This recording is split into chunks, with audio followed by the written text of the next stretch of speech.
Hey everyone, and welcome back to the channel. I'm Keenan H. Crotty, aka Keen Man, and today we're going to be talking about the themes of the Mass Effect Trilogy.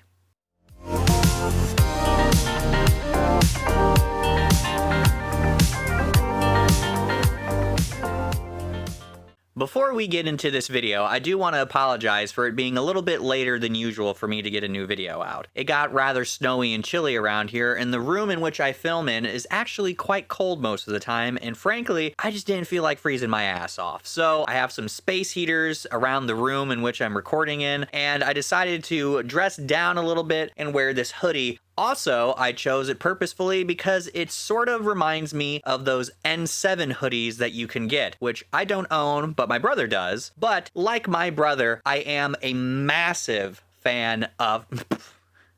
massive.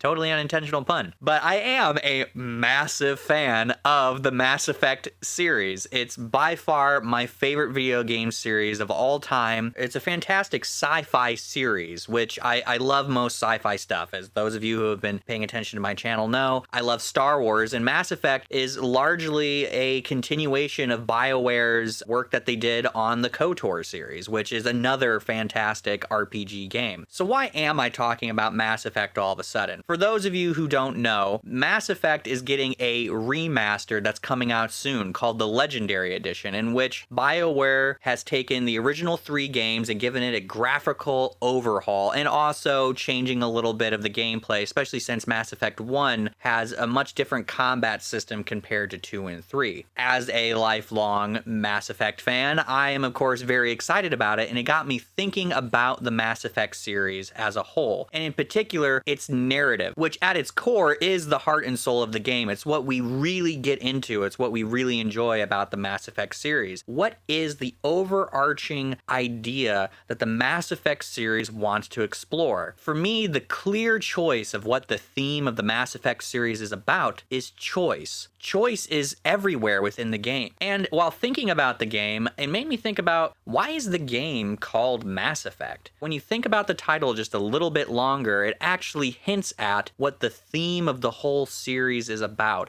The whole Mass Effect series is about the effect of choice. In this video, I want to go in deeper detail and explore each game and how it looks at that idea of choice and how that connects to the title in and of itself. Before I go too deeply into this, for those of you who haven't played the Mass Effect games yet or are waiting to maybe jump into it for the Legendary Edition to come out, I am going to be going into spoiler territory. Now, this game has been out for at least 10 to 15 years. If you haven't experienced it yet, that's kind of your own fault, but I am going to give a spoiler warning, if only because it gives me an excuse to use the following sound effect in my spoiler warning. So, spoilers!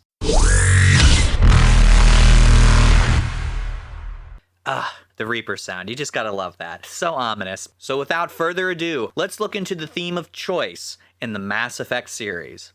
When we're thinking about the idea of choice in Mass Effect, I think the first thing that comes up is simply the mechanics of the game itself. One of the key features of the series is its dialogue options, and of course choosing Paragon or Renegade or a mixture of those things, and how those lead to different options you can choose when speaking to other characters or specific actions that you can enact. The idea of choice through dialogue trees is not a brand new invention of the Mass Effect series. It was explored in BioWare's previous games of KOTOR and in numerous other RPGs. Where Mass Effect revolutionized things with the idea of dialogue trees, though, is that your save files from previous games carried on into the sequels. What you chose in the first Mass Effect has an impact in what the story and characters and events look like in Mass Effect 2, and so on from Mass Effect 2 and 1 into 3. That was a totally new idea that very few, if any games as far as I'm aware of, really explored in an RPG. It gave weight to what you chose in the story. The things that you did in this game mattered because it affected what endings and what characters and what things you would end up seeing and experiencing later on. Mass Effect utilizes the fact that it is a game to emphasize choice because video games always had some element of choice in it. Perhaps I should also talk about what the very idea of choice means. So in philosophy, free will is just the autonomy of an individual to choose and to act upon on what they want to do. Now, for those people who don't believe in free will, they believe in a more deterministic viewpoint of reality, which says that basically all events in reality have already been set in stone. You don't really have any free will, that you just have the illusion of free will, that what you're choosing to do is not really a choice at all. You have always been made to make that decision. You are always going to end up going along that particular pathway no matter what, whether that be a deity in a more religious view of determinism, or it could be a more scientific view of determinism, and that you are just the culmination of different causes and effects, that you are only making choices based on the previous events that happened before you, and therefore you are always going to kind of lead to that sort of decision. So the story of Mass Effect has this idea of choice in which you feel like you have free will, and you could say that even in the gameplay mechanics, it's playing with that idea of free will versus determinism. You have the choice to choose a couple different options within the dialogue tree, but those options are predetermined by the higher power of the game developers, and that ultimately, while you do get different variations of events, you're still more or less going to the final event. But it gets even deeper if you get out of the meta aspect of the game and you get into the narrative itself. What in the story of Mass Effect actually plays upon this idea of free choice versus determinism? Obviously, the main story itself is all about it. All the sentient life of the Milky Way galaxy has to fight for survival from a race of giant AI starships called Reapers that come in and wipe out all intelligent life every 50,000 years. The reason for this, as you find out, is that the Reapers are an AI construct that were created millions of years ago by a different intelligent race, that were created in order to try and settle the conflict that would always arise between organic life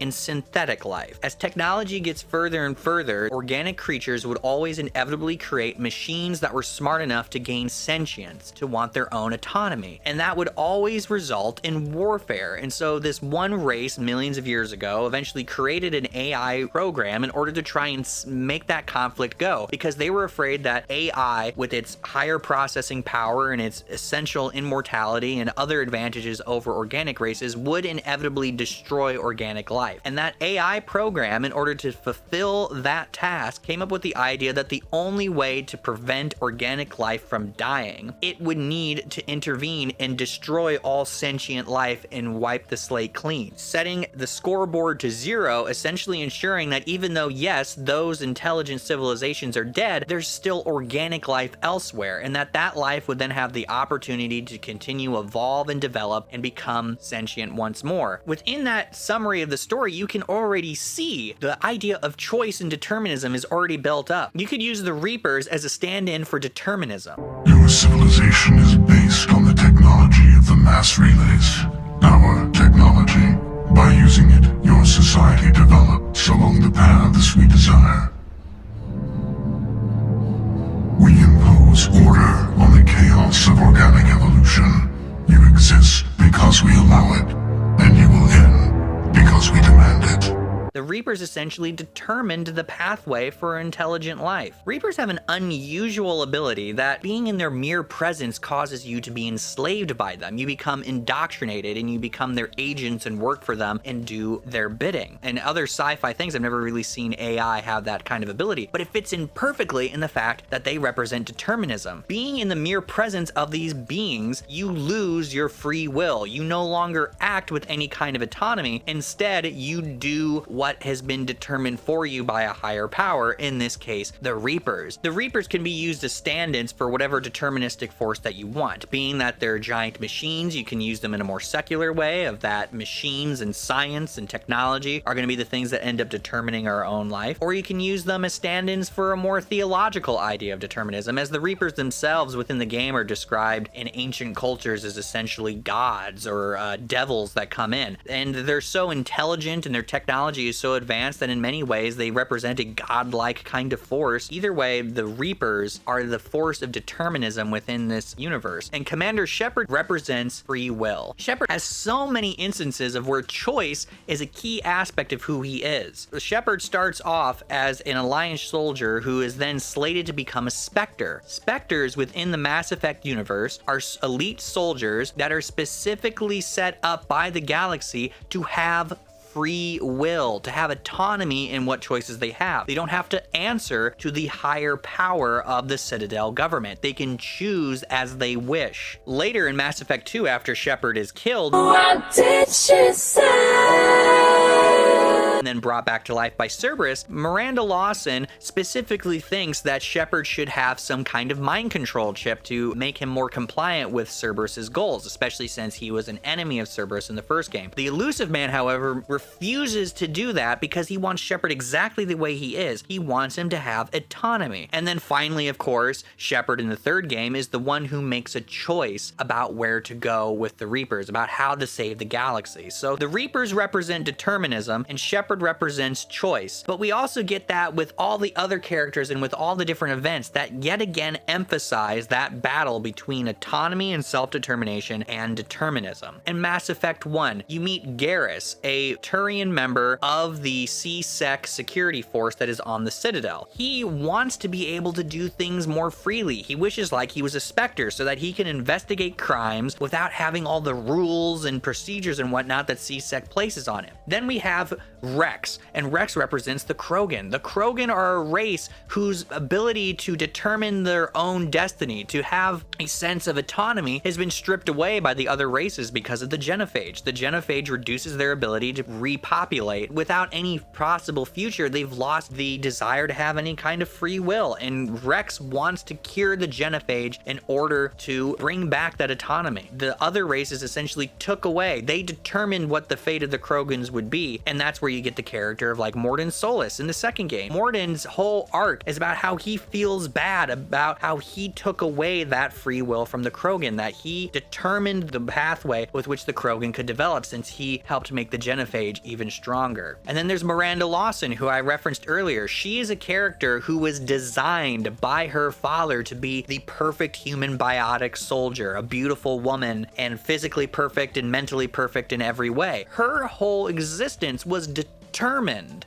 by somebody else. She didn't have any free will or autonomy in how her life was going to be until eventually she chooses to do it. And her loyalty mission is about keeping her sister, also genetically created like her, to have her own free will, to let her live her own life and do as she wishes to do. And then you have the different AI characters. You have Legion, who is a Geth, and you learn that the Geth are not actually just some evil robots working for the Reapers. You realize that they are sentient life that only ever wanted to live their own life, their own way. They no longer wanted to be servants of the Quarians once they gained their sentience, but they also didn't want to work with the Reapers. They didn't want to develop along the same pathways that the Reapers determined. And so most Geth actually did not side with the Reapers. Then you have Edie, who is an AI, who is literally shackled. That's the term that they use in her ability to express herself. She is a sentient being. She can think and has thoughts and emotions of her own, but she's unable to do what she wants until Joker unshackles her and then allows her to be free thinking. And then in the third game, that idea of choice and autonomy gets played up even further when she's eventually given a admittedly way too sexualized body, but she's given a literal body with which she can move around. So many of the characters have choice built within to their story. There's some conflict with their ability to freely enact their will against forces outside of them trying to determine what it is they need to do. Their autonomy is being challenged, and there's many story missions that also play into that. You have the choice of whether or not to kill the Rachni, whether eliminating an entire race and choosing whether or not they can continue. You can also do that with the Geth. You can decide whether or not to destroy the heretics that sided with the Reapers, and then later you get to choose whether or not you want the Geth or the Quarians to end up perishing, or you can end up killing both races entirely. And then in the second game, the suicide mission is based all upon choice. Who you choose to lead certain elements within that mission will ultimately end up being a factor in who lives or who dies in that. And then the collectors within the second game, they used to be Protheans who have now been turned into this new creature which only serve as servants. And in fact, you have Harbinger, who literally says, I am assuming direct control.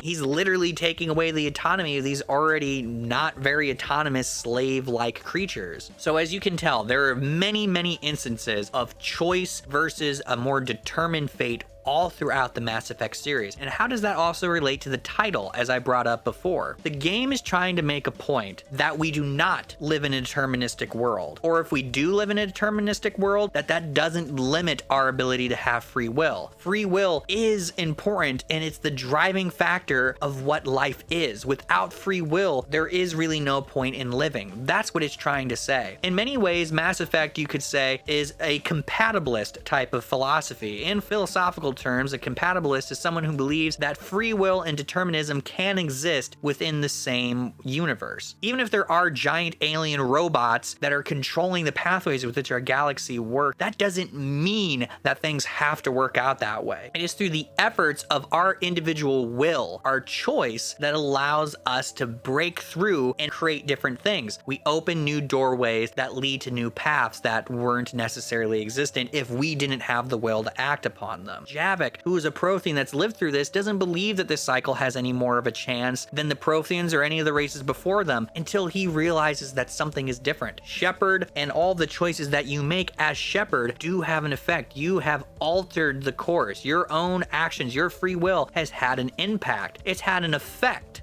It's had a massive effect. That's where the title comes in. You see what I did there? The title of Mass Effect is not just describing the mechanism with which the biotics and faster than light travel and things work. It's also a play on the fact that choice always has an effect with which may seem small at first, but then has a butterfly ripple effect that can become huge, that can have consequential importance, that it can determine the entire fate of the galaxy and the trillions of lives that live within it. Of course, this is a game, and of course, being in a game, you want the stakes to be high, and it's a narrative, it makes it more exciting. It's not to say that every single person's choice is always going to have such a clear, obvious effect on such a grand scale. Even though the games are amping up the idea of choice in a more dramatic way, that doesn't take away that it is arguing that all of our choice still matters. What we choose has an effect on people, and that person affected by that will then have an effect on other people, and so on and so forth. It has a scale that we don't necessarily realize. That choice has a massive effect.